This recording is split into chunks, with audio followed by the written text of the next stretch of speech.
Hiya, and thanks for downloading this edition of Wrestlecast with Dave Batista in association with thesun.co.uk/wrestling. I'm Joel, going to be joined by Simon Lilsboy from The Sun in just a moment, and I just want to apologise for the sound quality on this particular podcast. We always try to get in a studio to do these podcasts, but unfortunately this week it wasn't possible, therefore we do sound like we're in a toilet at certain times. Big Dave was playing with his keys throughout the interview. Nice one, Dave. Right, let's get to it then. This week on Wrestlecast, Dave Batista. One of the things that you talk about in the book is when you first come in, and of course you're the guy with the body. You said you didn't have the great mic skills. You still don't. You hadn't learned to work or anything just yet, and they put you in that suit and cut the arms off. Right. And that was the best thing for you, really, when you think about it. It really just kind of forced me to learn. You know, I couldn't rely on my body, which was what I did in OVW. I completely relied on the way I looked, and it just really forced me to learn how to work in the ring. The biggest hill in the book is this guy Sarge. Right. Can you tell us a bit about going down? Because that's bizarre, thinking any wrestling company would make you want to quit. Right. It just he was kind of like the drill instructor of the WCW camp. It was called the Power Plant. He's a little squash guy, isn't he? Really, he's a little squatty guy, big dude. I don't think he ever really amounted to much in professional wrestling. Yeah. What I felt had a huge chip on his shoulder because I was with another friend who was about my size. And we were by far the biggest guys, and I thought I had the most potential to be pro wrestlers. And we went to that tryout, but he jumped right in our faces and just started just running us into the ground. It's like he went out of his way to embarrass us and just run us into the ground, and I was feeling shit. You never seen him since? I've not seen him since. Right. I never quit. Yeah. I went till I was throwing up. I went to I never quit. But at the same time, he told me to leave and I'd never be a pro wrestler. I don't think that was uncommon, what he did to me. I think he did it to a lot of people. That's bad, isn't it? Because that's a company, they chased away Triple H, didn't they? Stone Cold got fired. Well, that was WCW. That wasn't necessarily a Sarge, but I think Bischoff was actually the one who fired Stone Cold Steve Austin. Jesus Christ. It shows you how smart that guy is.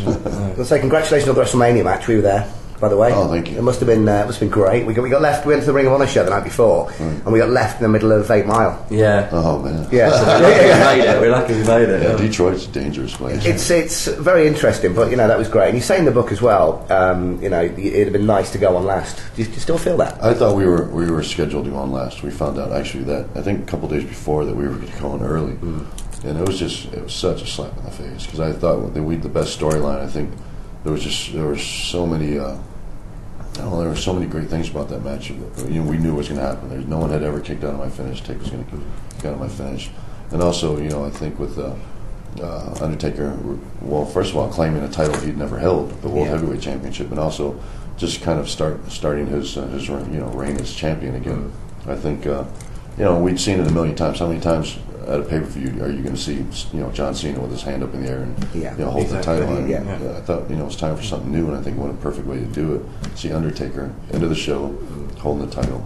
It's just Taker's streak as well. That means even more sometimes than the title, doesn't it? Because at WrestleMania, and it just it was one of the things. I just felt like our storyline going into. I mean, we were doing our storyline on both shows. I think it was by far the most interesting. I think it sold a lot of pay-per-views. I thought we deserved to be the main event. I really did. You've not had a bad match with Taker. Is it somebody you like working with?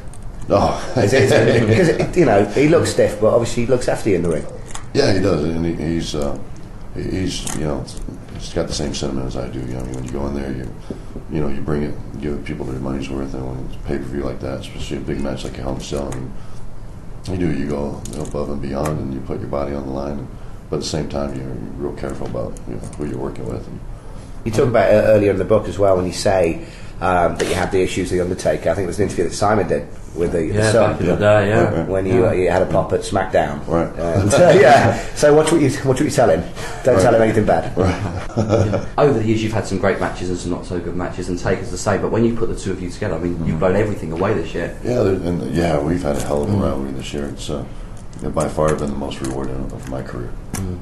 This has been the best year of my career. When I started hearing rumors about it, I was really excited. But I'm one of those guys because our show changes day to day, hour to hour. Vince changes his mind every second. But the day they actually officially sat me down, it was Michael Hayes who sat me down and told me with Undertaker, and I jumped up out of my seat and I gave Michael a hug. I gave him a big hug because it's something I've been looking forward to. I mean, my whole career. And I said years and years ago that one of my dream matches would be a Hell in a Cell with Undertaker. Was there a worry? Because, like you alluded to in your book, big man versus big man matches often don't work. And Undertaker's had some big opponents in the past that he just hasn't clicked with. Well, that's the thing. Giant Gonzalez, he was great. Oh, I felt my heart. I knew right off the bat that it would work, just because Undertaker is so athletic. I mean, he's not your average big man. He's far more athletic than I am. So I knew it would be good. And those are the kind of matches I like with guys. I can keep a decent pace with, and who are athletic, and I can can have an exciting match. Kind of like the complete opposite of someone like Great Khali. Yeah, yeah. I was going to say, you talk about Devon when you came first into WWE, and you say he was really good to you, and Bubba Ray wasn't. Do you still have issues with Bubba? I don't have any issues with him. He doesn't cross my mind at all. No, I just don't have a high opinion of him as a person. Yeah. It's just my personal sentiment. And you said Devon took you under his wing, right? So to speak. Is there any of the young guys that you think you could do the same for now? I've tried to be a good influence on take a guy like MVP, who's he's not all that much younger than me, and I don't want to say that I've ever taken him under my wing. But I've tried to be helpful as possible, because I think he's a huge talent. Yeah. He's really hungry. He loves what he does. He's very smart as far as business goes. He offers a lot. He brings a lot to the table. I mean, not only he's always thinking, always got ideas. He's really good on the mic, got a good look. I think he's just waiting to break out. I think he's going to be a huge star this year. Is he the next big thing for you then? Is he your big prediction? For SmackDown, absolutely. Yeah. I still think Kennedy's just waiting to break out. I don't think we haven't seen the best of Kennedy, not by far. I actually just had a talk with Randy Orton a couple weeks ago, and told him, and I didn't mean to sound condescending, but I'm so proud of him. I think he's finally found himself, as a person, as a wrestler. Because I think he was so lost for a while. He just really didn't know who he was, who his character was. And I really think he's just. I think he's going to carry our business for a long time. Is that the same thing in Evolution as well? I mean, because it must have been a buzz for you, growing up. Right. And you're suddenly there with Ric Flair and Hunter and everything. And there's two younger guys, right. Dave and Randy. I mean, what was that like when you first got asked to do Evolution? Oh, it was incredible. It was a dream come true. Working with Rick and Hunter, and it was amazing. Randy and I were already good buddies. We had traveled together, got the OVW together, and so to have the four of us together, it was a lot of times it was just like, Rick and Hunter were doing their thing, and me and Randy were doing our thing, but we just tried to be around, like a sponge around those guys. Were you living the life? Not in the early days. Yeah. When it finally broke down to just me, Randy, and Hunter.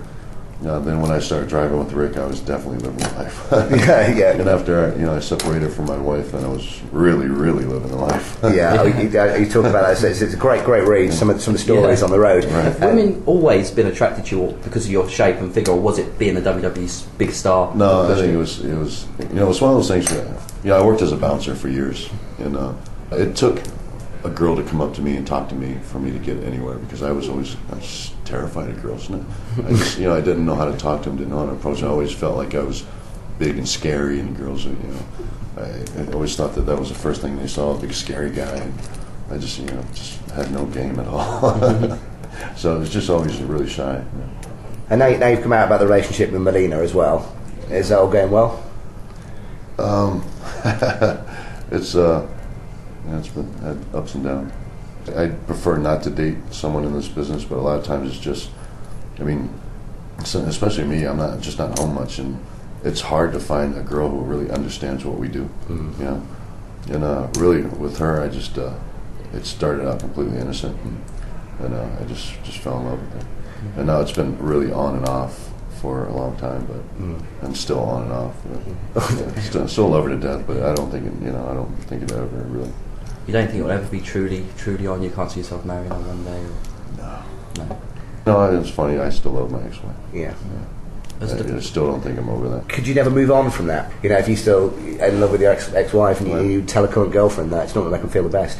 I always, if I'm dating a girl, I'm very upfront about it, because there's going to be times where I'm going to be talking to my ex on the phone, and I'm not going to go and walk in the other room to talk to her, or there's times that I'm going to take my daughter and we're going to go visit her, and I just, if a girl couldn't handle that, then goodbye. Goodbye. So what was the obsession with Mick Foley and Melina?